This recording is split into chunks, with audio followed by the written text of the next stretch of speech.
と思つかねえ強いやつとそういうまでやれるんだぜ。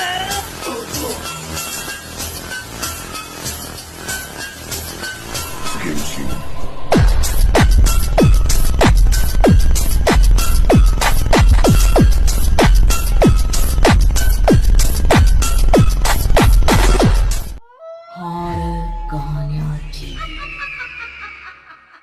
कौन थी वो?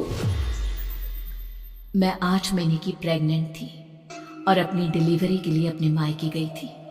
माँ ने मुझे फोन पर बताया, घर के पीछे की तरफ जो खाली जमीन थी ना, वहां पर एक नया कमरा बनवा लिया है।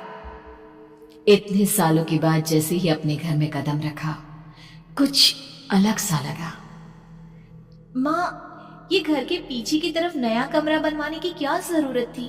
अरे बेटा, घर के पीछे दूर दूर तक खाली जमीन है। तेरे पापा को कई दिनों से लग रहा था कि यहाँ पर एक कमरा बनवा लेंगे तो ताजा हवा मिल जाया करेगी। अब तो ये सब छोड़ और चल जल्दी से दूध पी ले।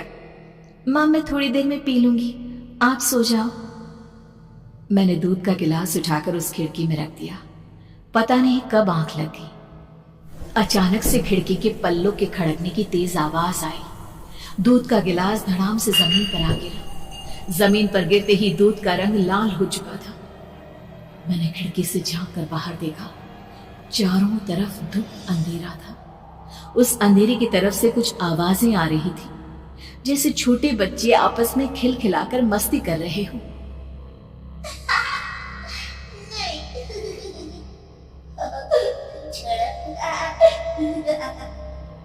इतनी रात को इतने घनघोर अंधेरे में बच्चों की आवाज कैसे आ रही है?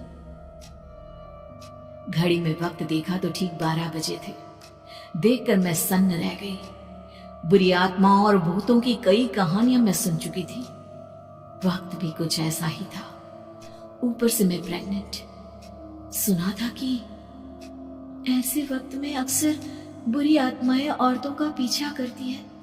तो क्या मेरे पीछे भी? पसीने से तरबतर बड़ी मुश्किल से, जैसे कांपते हाथों से मैंने उस खिड़की को बंद किया। जल्दी से जल्दी उस कमरे से बाहर निकलकर माँ के पास जाने के बारे में सोचा, लेकिन जैसे ही दरवाजे की तरफ पलटी, लगा कोई साया हवा की स्पीड से दरवाजे के सामने से गुजर गया। मेरे गले में अटक कर रह गई। मैं जोर से चीख कर माँ को बुलाना चाहती थी, लेकिन वो आवाज खुद मेरे कानों तक नहीं पहुंच पा रही थी। तो माँ तक कैसे पहुंचती? खिड़की के पल्ले एक बार फिर तेज हवा के झोंके से धड़ाम करके खुल गया और पूरी ताकत से मैं चीख पड़ी। जानती थी मेरी चीख की आवाज सुनकर कुछ ही सेकंड में माँ वहां पहुंच जाएगी, लेकिन ऐसा कुछ हुआ ही नहीं। मेरा कलेजा डर के मारे फटा जा रहा था। आखिर माँ ने मेरी आवाज क्यों नहीं सुनी? इतनी गहरी नींद में तो माँ कभी नहीं सोती। ठीक पीछे खुली हुई वो खिड़की। मुझ में इतनी ताकत नहीं बची थी कि मैं पलटकर उस तरफ देख भी सकूं। हवा का एक सनसनाता हुआ झोंका उसी वक्त मेरे कानों से आकर टकराया। लगा जैसे किसी ने दबी हुई आवाज में धीरे से मुझसे कहा, चली जाओ यहां से। मैंने दोनों हाथ अपने कानों पर रख लिए और एक बार फिर ताकत लगाकर जोर से चीखने की कोशिश की, माँ! पापा! मेरी आवाज उस कमरे की दीवारों से टकराकर वापस मुझे ही सुनाई दे रही थी। जितनी ताकत के साथ मैंने चीखने की कोशिश की थी, कुछ ही देर बाद उससे कहीं ज्यादा तेज और दर्दनाक चीख मुझे सुनाई देने लगी। कि आवाज ठीक मेरे पीछे खिड़की से आ रही थी। वो आवाज मेरे कानों में पिघलते हुए लोहे की तरह गिर रही थी। उन आवाजों में हैवानियत थी। वो आवाजें किसी इंसान की नहीं है, इतना मैं समझ चुकी थी। कांप रहे हाथों से मैंने अंधेरे में कुछ ढूंढने की कोशिश की। तभी अचानक मेरा हाथ बेड पर रखी टॉर्च पर पड़ा। किसी तरह ताकत लगाकर टॉर्च का बटन ऑन किया, लेकिन ये क्या? सामने दरवाजे पर 3 छोटी लड़कियां खड़ी हुई थी। उनके हाथ में स्टील के चमचमाते हुए चाकू थे। मैं घबराकर लड़खड़ाई और पीछे की तरफ हटी, लेकिन तब तक वो मेरे पास आ चुकी थी। उनकी गर्दन टेढ़ी थी और उनके हाथों के वो चाकू मेरे पेट को निशाना बनाने को तैयार। मैं जोर से चीखी, नहीं, छोड़ दो मेरे बच्चे को, मत मारो, मत मारो, छोड़ दो मेरे बच्चे को।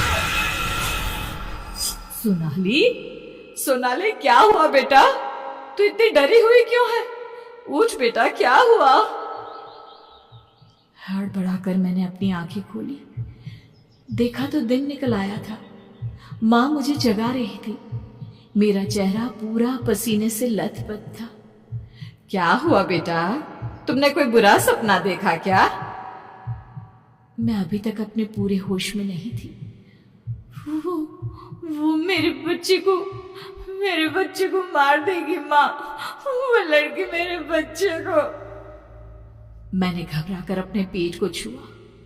सब कुछ ठीक था। और वो दूध जो रात को यहाँ पर गिर गया था, उसका रंग लाल हो गया था। माँ ने हंसते हुए दूध का गिलास मुझे दिखाया।